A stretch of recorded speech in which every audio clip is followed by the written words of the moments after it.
अब राम जी तैयार हैं, जानकारी मिल गई कि हमें जाना है, दुनिया से जाने की बारी आई है। तो आप लोग जानते हैं ना, भरत और शत्रुघ्न खड़ा हो गया रास्ते में, भैया प्रभु हम लोग क्या करेंगे इस संसार में रह करके। तो राम जी ने कहा एक भाई तो चला गया शेषनाग बन करके, ये दोनों भाई जो बचा है, तो प्रभु श्री राम कहते हैं भाई भरत और शत्रुघ्न, आज के बाद तुम दोनों जैसा कोई भी भक्त इस संसार में आएगा तो उसका निवास होगा भगवान के हृदय में। तुम दोनों के जैसा अगर कोई भक्त आएगा उसका निवास होगा भगवान के हृदय में। और दोनों भाई को अपने हृदय में ही समा करके प्रभु श्री राम गए। हनुमान जी पूछे हम क्या करेंगे।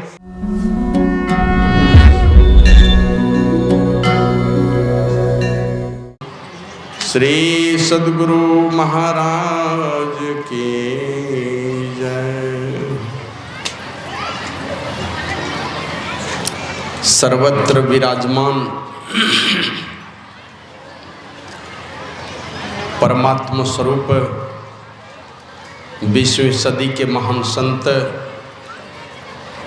विश्व वंदनीय आराध्य देव, मोक्षदाता सद्गुरु महर्षि में ही परमहंस जी महाराज के त्रैलोक पावन युगल चरण कमलों में मैं अनंत अनंत बार नमन निवेदित करता हूँ। नमन करता हूँ अव्यक्त रूप से पधारे हुए सभी जीवन मुक्त महापुरुष संतों को जो इस सत्संग में उपस्थित हैं। और रामचरितमानस में लिखा भी है गोस्वामी तुलसीदास जी महाराज ने कि जीवन मुक्त ब्रह्म पर चरित सुनहि तजी ध्यान, और जे हरि कथा न करहि रति तिनके ही अपासान। समाधि प्राप्त किए हुए, जीते जी मुक्ति प्राप्त किए हुए महापुरुष समाधि की अवस्था को छोड़कर सत्संग में आते हैं। जो भी संत महापुरुष उपस्थित हैं इस सत्संग में, सबों को नमन करता हूँ, सभी देवी देवताओं को नमन करता हूँ। और मंच पर आसीन जो जिन साधु संतों को देखते हैं, महापुरुषों को देखते हैं, साध्वी बहनों को देखते हैं, सन्यासी वेश में, ब्रह्मचारी वेश में, किसी भी वेश में देखते हैं, मैंने कभी कहा था मुझे साधु शब्द से प्रेम है, साधु वेश से प्रेम है। कोई भी एक साधु अगर दुखी हो जाता, चाहे छोटा या बड़ा, कोई भी साधु मेरे आश्रम में आकर दुखी हो जाता है किसी बात को लेकर के, मेरा ही दिल दुखी हो जाता है। कोई भी छोटी छोटी बातों, कोई आदमी किसी तरह की व्यवस्था में कुछ उटपटांग बात को साधु को कह दिया तो बड़ा मेरा दिल दुखी हो जाता है। हमने बुलाया है क्योंकि मुझे याद है, शायद गुड्डा में हमने इसकी बात, इन बातों की चर्चा की थी कि एक बार मैं गया था बस गाड़ी से मनियारपुर, तो बौसी में चढ़ा तो मेरे आगे में 2 महात्मा बैठे थे, बूढ़े थे, कपड़े साफ सुथरे नहीं थे उनके, पूरा चंदन लगाए हुए थे। तो नई उम्र थी हमारी, नया सत्संगी बना था, तो हमें उतना समझ भी नहीं थी महात्माओं के प्रति। हमने उनसे मजाक किया, मन में जिस तरह की भावना रहती है लोग उसी प्रकार की बात तो बोलेंगे। मजाक भी किसी से उल्टा पुल्टा मजाक करता है तो आपके मन में भाव रहेगा तभी उल्टा पुल्टा मजाक होगा। तो हमने उन दोनों महात्माओं का कहा कि बाबा ये कपार में देखते हैं आप गोबर लगाए हुए हैं, जबकि चंदन लगाए थे, और हमारे धर्म की पहचान है वो तिलक चंदन, ये सारे पहचान है हमारे धर्म के। तो हमने मजाक किया उनसे, वो दोनों महात्मा बिगड़ गए, बहुत उल्टी पुल्टी बात बोले। और वहाँ से जब मनियारपुर पहुँचे तो मैं पैर हाथ धो करके गया पूज्य बाबा को प्रणाम करने।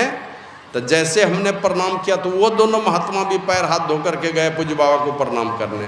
और जैसे प्रणाम किए तो पूज्य बाबा को जैसे प्रणाम किया तो हाथ जोड़ लिए, और पूज्य बाबा कहते नहीं बड़ा बहुत अच्छा लगता है जब आप लोग आते हैं ना, हमको लगता है हमारा जात भाई लोग आ गया। मने जबकि मंदार पहाड़ पर रहने वाले लोग थे, खान पान की कोई बहुत ज़्यादा शुद्धि नहीं होगी, कपड़े भी गंदे थे, लेकिन हमने उनको देख के मजाक किया। अब बाबा साहिब स्वामी जी महाराज कहते हैं कि आप लोगों को देखते हैं लगता है कि हमारा अपना जात भाई आ गया।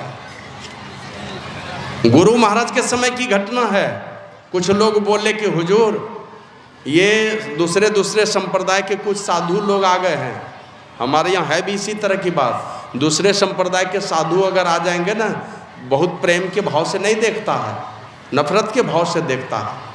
लेकिन वो सब क्या देखना, साधु है, गांजा भी पीता है, कम से कम देखिए गांजा पीने वाला साधु चरित्र से भ्रष्ट कम मिलेगा। गांजा पीने वाला साधु इधर बहुत साफ सुथरे हैं लेकिन गड़बड़ी भी हो जाती है, वो चरित्र का पक्का होगा। तो गुरु महाराज को कहा कि कुछ दूसरे दूसरे पंथ के साधु आ गए हैं, उन लोगों का भोजन मना कर दिया जाएगा ना, तो हमारे संत मत वाले साधु का और सब सत्संगी का भोजन पूरा पूरा हो जाएगा। तो गुरु महाराज आंख बंद कर आंख मूंद ली और मौन हो गए। 5 मिनट के बाद आंखें खोले तो गुरु महाराज कहते, हमरे जात को तुम भूखा रखना चाहते हो? सबका भोजन होगा, सारे साधुओं का भोजन हुआ और बाद में सब सत्संगी संत मत वाले साधु का भी और सब सत्संगी लोगों का भी पूरा हो गया। हम लोग गए थे नासिक कुंभ में, तो पता चला कि हम लोग जिस शिविर में रुके हैं उसके बगल में एक राजस्थान के जज, वो VRS ले लिए थे, स्वैच्छिक सेवानिवृत्ति 3-4 साल पहले ही, और वो बन गए थे सन्यासी, थे रहने वाले नेपाल के। तो हम और कमलानंद जी ये लोग 4-5 लोग थे, सब चले गए उन्हीं के शिविर में। चलो देखना चाहिए, अच्छे अच्छे जो साधु होते जाते हैं दर्शन करने के लिए, कुछ सीखते भी हैं, कुछ आशीर्वाद भी मिलता है। तो उनके यहाँ जैसे गए ना, तो एकदम हाथ जोड़ करके प्रणाम किए, माथा टेक लिए दूर से ही, आओ महाराज बैठो बैठो। महाराज कहाँ से आए हो? तो हमने कहा झारखंड से। अरे माई दाई लोग देखो, ये झारखंड के महाराज लोग आए हैं, सब जवान जवान महाराज लोग आए हैं, अरे कुछ खिलाओ पिलाओ, ये सब तो बहुत बड़ा संत बनने वाला है, खिलाओ इन लोगों को। तुरंत 1-1 प्लेट पकौड़ा ये सब ला करके दिया। अरे माई लोग थोड़ा सेवा भी कर दो। तो देखते देखते 4 महात्मा थे, 800 रुपया दक्षिणा मिला खाली 1 प्लेट पकौड़ा खाने में, सब माई लोगों ने दे दिया। तब वही पीछे से एक महाराज आए, उनको भी उतना ही मिला। तब ये बड़े वाले महाराज पूछते हैं, जज साहब उनसे पूछते हैं, हम लोगों से नहीं पूछा, उनसे पूछा, कहो महाराज दिन भर में कितना खर्च हो जाता है? कितना खर्च हो जाता है? बोला महाराज 300-400 हो जाता है दिन भर में। तो 400 अपने पॉकेट से निकाल के दे दिया।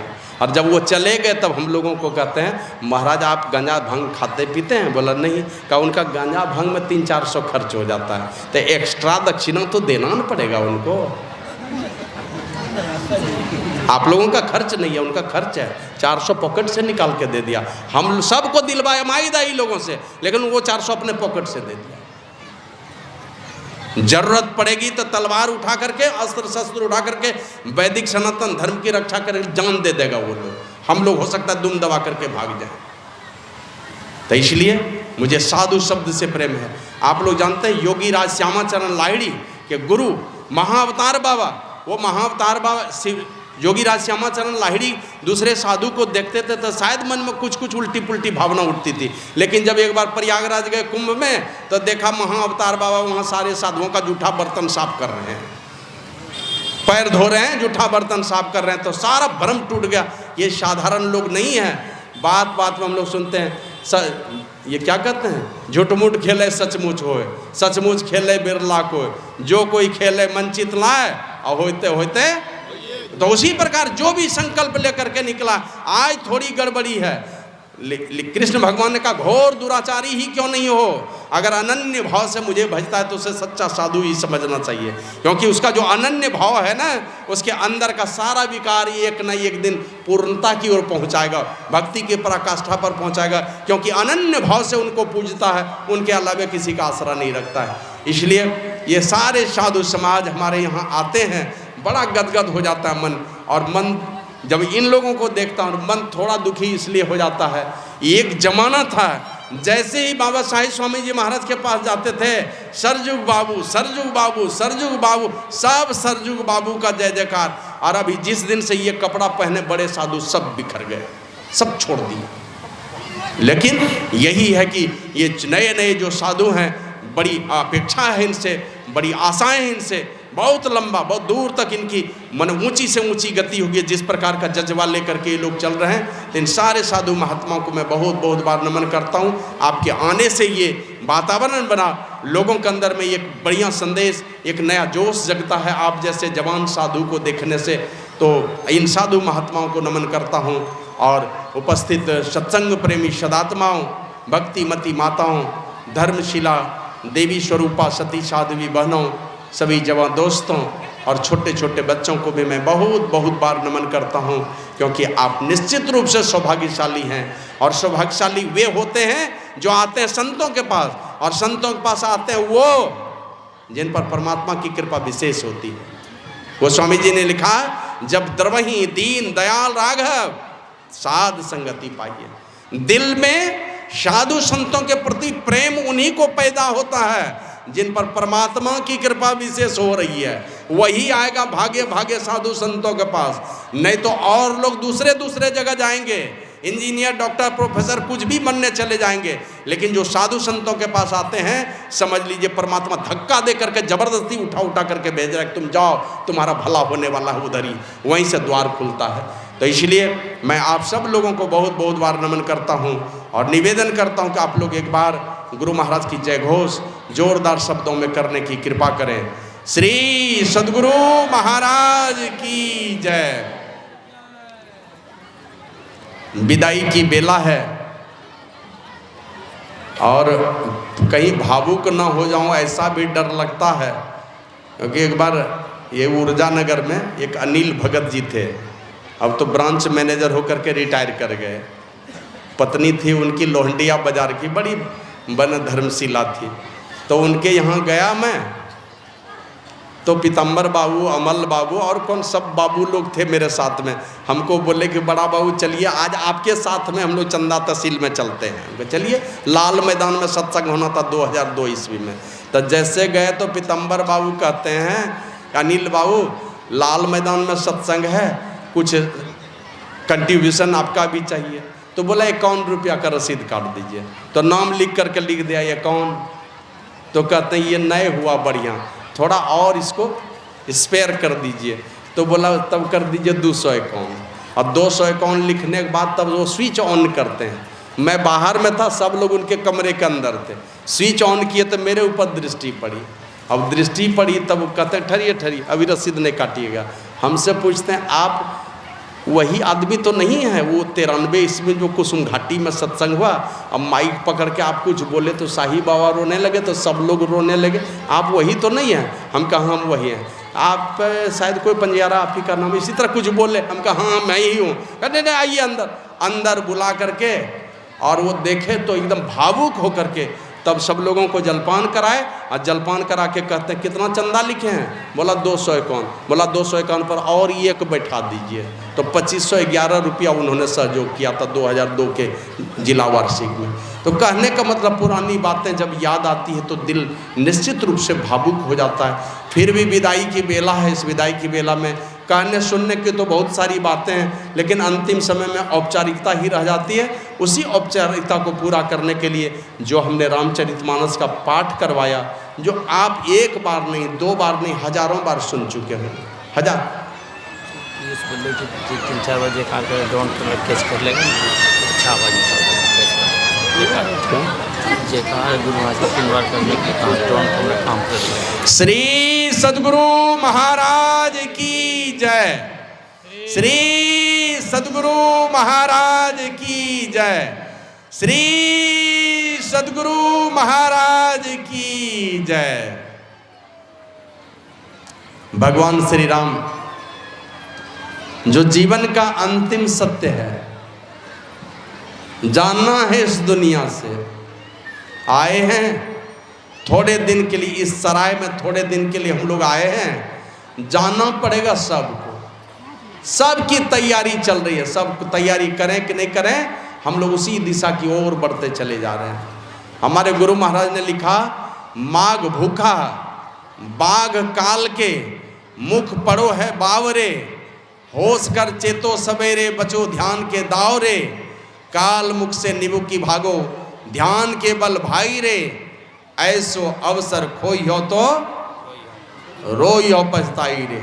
रोएंगे, एक पछतावे का आंसू होता है और ये खुशी के आंसू होते हैं। गुरु महाराज कहते हैं पछताने वाला रोना रोओगे तुम, खुशी वाला रोना नहीं। जब जाओगे इस दुनिया से तो पछताने वाले आंसू तुम्हारे आंखों में होंगे। इसलिए इन्हीं बातों को जाना है इस दुनिया से। भगवान श्री राम आए हैं 14 वर्षों के बाद वन से लौट करके, और 14 वर्षों का जो जीवन रहा है उनका, उन 14 वर्षों में आप लोग जानते हैं कोई ऐसा तीर्थ नहीं था जिन तीर्थों में नहीं गए होंगे, कोई ऐसे महापुरुष नहीं थे जिनसे वो नहीं मिले होंगे।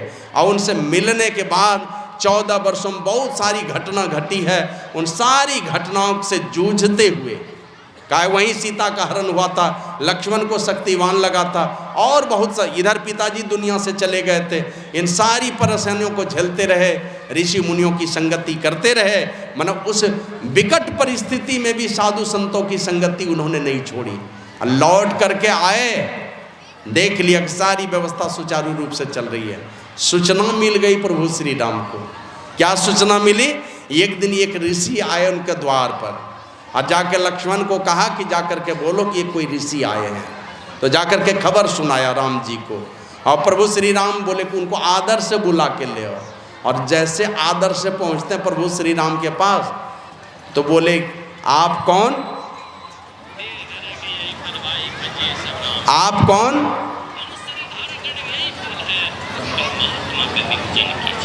बोले आप कौन? बोला महाराज मैं सब कुछ बतलाऊंगा, लेकिन पहले ये शर्त कीजिए कि हम दोनों जो वार्तालाप करेंगे कोई देखना नहीं चाहिए और कोई सुनना भी नहीं चाहिए हम दोनों के वार्तालाप को। बोला ऐसा ही होगा। बोला ऐसा नहीं होगा, आप राज्यादेश जारी कीजिए, राजा के तरफ से हुक्म जारी कीजिए, ऐसे मौखिक बोलेंगे तो नहीं चलेगा।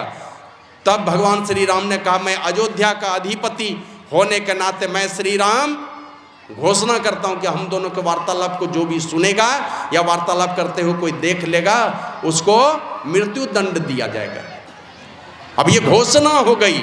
लक्ष्मण को भेज दिया, गेट कीपर बना दिया, तुम पहरेदारी करोगे, कोई आना नहीं चाहिए। और राम जी से जब गप सप शुरू हुआ, राम जी के सामने में तो ऋषि के वेश में गए थे, लेकिन जैसे गप सप शुरू किया तो उन्होंने वेश बदल लिया, एकदम काले कलूटे वेश में आकर के कहते महाराज मैं काल हूँ काल। ऐसे तो हिरण्यगर्भ कहा है कि मैं काल हूँ काल, और आप जब आए थे इस धरती पर तो आपने ही मेरी रचना की थी, और आपने एक भार मुझे दिया था जिस दिन मेरे सारे काम पूरे हो जाएंगे उस दिन आकर के तुम जानकारी दे देना, मैं इस शरीर को छोड़ करके वापस चला जाऊंगा। कहा कि महाराज धर्म की स्थापना हो चुकी है, कोई काम बाकी नहीं है, असुरों का राज खत्म हो गया, धर्म की स्थापना हो गई, माता सबरी के यहाँ जाना था, सर्वंग ऋषि को मुक्ति देनी थी, सब काम पूरे हो चुके हैं, जटायु को गति देनी थी, वो सब काम पूरा हो गया, तो सारे काम पूरे हो चुके हैं, क्षीर सागर खाली पड़े हैं, प्रभु आप चले जाइए, सारे देवी देवता बड़े दुखी हैं आपकी अनुपस्थिति में, चले जाइए आप। अब ये बातें कर ही रहे थे, लक्ष्मण के पास दुर्वासा मुनि आ गए, लक्ष्मण जी के जहाँ गेट पर खड़े थे। दुर्वासा मुनि आकर के कहते हैं राम से मैं मिलना चाहता हूँ। कहा कि क्षमा कीजिए महाराज, अभी प्रभु श्री राम भैया राम से आप नहीं मिल पाएंगे, किन्हीं से वार्तालाप कर रहे हैं। तो बोला जाके खबर करो कि मैं दुर्वासा ऋषि आया हूँ। बोले कि आप क्षमा कीजिएगा मैं अभी नहीं कर सकूँगा। तो दुर्वासा ऋषि क्रोध में आकर के कहते हैं लक्ष्मण तुम मुझे पहचानते नहीं हो, ढिठाई करते हो, जानते हो मेरे शक्ति को, सारी अयोध्या को जलाकर खाक कर दूंगा मैं। अब जैसे कहा तो लक्ष्मण को डर हो गया, सारी अयोध्या खाक हो जाएगी, इनके क्रोध को जानते थे वो। बोले ठीक है। अब सांप छुछुंदर वाली हालत हो गई। लक्ष्मण जी सोचते कि अगर मैं अंदर जाऊं तो मृत्यु दंड है, अंदर नहीं जाऊं तो दूसरे यहाँ अयोध्या को जलाकर खाक करने के चक्कर में है। तो मन में यही विचार किया अगर एक अंगुली को काट देने से पूरे हाथ की रक्षा हो जाए तो अंगुली काटने में ही भलाई है। उसी प्रकार एक लक्ष्मण की जान चली जाए और अयोध्या बच जाए सुरक्षित तो अयोध्या को बचाने में ही भलाई है। और यही सोच करके अंदर घुस गए। अब जैसे अंदर घुसे तुरंत ओझल हो गए।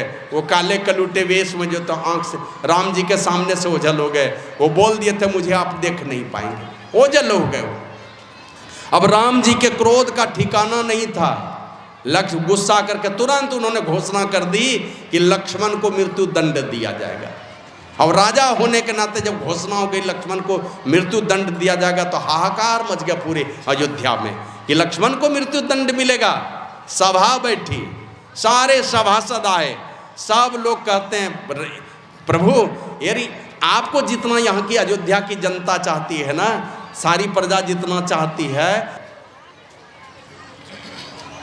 कहा कि महाराज प्रभु आपको यहाँ की जनता जितनी चाहती है, अयोध्या के लोग लक्ष्मण को कम नहीं चाहते हैं, क्योंकि वो तो डेग डेग पर परछाई के समान रहा है, डेग डेग पर। और लक्ष्मण के विषय में राम जी ने कहा भी था, कभी चर्चा हुई थी ना, तो लक्ष्मण के विषय में यही कहा था, जितने चीज़ हैं संसार में सबकी परछाई तो काली होती है, लेकिन मेरी परछाई वो सफ़ेद है, वो मेरा भाई लक्ष्मण है, वो मेरा भाई लक्ष्मण है।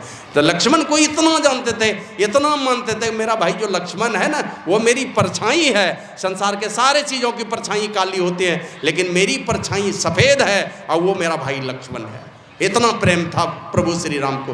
तो वही कहते हैं कि हे राम आप लक्ष्मण को मृत्यु दंड देंगे, कोई उपाय इसका नहीं है? बोला नहीं कोई उपाय नहीं, मृत्यु दंड तो देना ही देना। अब राम जी मानने वाले नहीं थे, क्योंकि रघुकुल रीति सदा चली आ जाई, प्राण जाई पर वचन न जाई, मृत्यु दंड तो देना ही है, क्योंकि करार किया है एक ऋषि से, मृत्यु दंड दिया जाएगा। राजा होने के नाते घोषणा कर दिया है, वचन से मुकर जाएगा तो फिर राम राज्य को मानेगा कौन? तो वचन से मुकरना भी नहीं है। और लक्ष्मण की जान चली जाएगी, किनको अच्छा लगेगा? तब हनुमान जी से अंतिम में पूछा कि हनुमान तुम बतलाओ क्या होना चाहिए इसका विचार, लक्ष्मण को मृत्यु दंड देना है? तो हनुमान जी कहते हैं कि भगवान जिनके साथ आत्मीय रिश्ता है, आत्मा के साथ आत्मा का संबंध हो, माने दिल से प्यारा हो, आत्मा के तरह, अपनी आत्मा के तरह जिनको चाहते हैं ना, उनका दिल से परित्याग कर देने पर भी मृत्यु दंड है, वो उनका परित्याग कर देने पर भी मृत्यु दंड है। हमारे इधर देखते हैं पूरा आदिवासी समाज है, अब इस समाज में बिटलाहा की प्रथा है, बहिष्कार कर देगा, गांव में रहेगा कोई बात नहीं करेगा, गांव में रहेगा आपको खाने नहीं बुलाएगा, एक कुएं से पानी नहीं पीने देगा, इतनी बड़ी सजा देते हैं, मतलब जिंदा रह करके वो मुर्दा हो जाता, मर जाता हुआ आदमी। तो बोला दिल से परित्याग कर देना भी मृत्यु दंड है। तो प्रभु श्री राम कहते हैं तुम ठीक कहते हो। इतना कहना था, कहा कि मैं लक्ष्मण का दिल से परित्याग करता हूँ। अब इतना जैसे कहा कि दिल से परित्याग करता हूँ, लक्ष्मण जी आए उधर से, जब प्रभु श्री राम के दिल में ही मेरे लिए जगह नहीं रह गई तो मैं क्या करूँगा रह करके। बस जो भी अस्त्र शस्त्र पास में था प्रभु श्री राम के चरणों में समर्पित किया और सीधे गए सरयू में, और वहाँ जा कर के जल समाधि ले ली, इस शरीर का परित्याग किया, शेषनाग बन करके क्षीर सागर में चले गए। अब राम जी तैयार हैं, जानकारी मिल गई कि हमें जाना है, दुनिया से जाने की बारी आई है। तो आप लोग जानते हैं ना, भरत और शत्रुघ्न खड़ा हो गया रास्ते में, भैया प्रभु हम लोग क्या करेंगे इस संसार में रह करके। तो राम जी ने कहा एक भाई तो चला गया शेषनाग बन करके, ये दोनों भाई जो बचा है, तो प्रभु श्री राम कहते हैं भाई भरत और शत्रुघ्न, आज के बाद तुम दोनों जैसा कोई भी भक्त इस संसार में आएगा तो उसका निवास होगा भगवान के हृदय में। तुम दोनों के जैसा अगर कोई भक्त आएगा उसका निवास होगा भगवान के हृदय में। और दोनों भाई को अपने हृदय में ही समा करके प्रभु श्री राम गए। हनुमान जी पूछे हम क्या करेंगे, तो हनुमान जी के विषय में कहा ए हनुमंत, जब तक ये सृष्टि रहेगी, जब तक ये धराधाम रहेगी, तुम मेरे धर्म का प्रचार करोगे, और कोई साधु संत अगर प्रचार करते हैं तो तुम वहाँ पर उपस्थित रह करके तुम उन साधु संतों की रक्षा करोगे। ये हनुमान जी को कह करके गए प्रभु श्री राम। तो ये जहाँ विदाई की बेला है, लेकिन इस विदाई के बेला के पहले उनको चिंता हो गई, जाना है मुझे, कहीं मेरी प्रजा अनाथ नहीं हो जाए।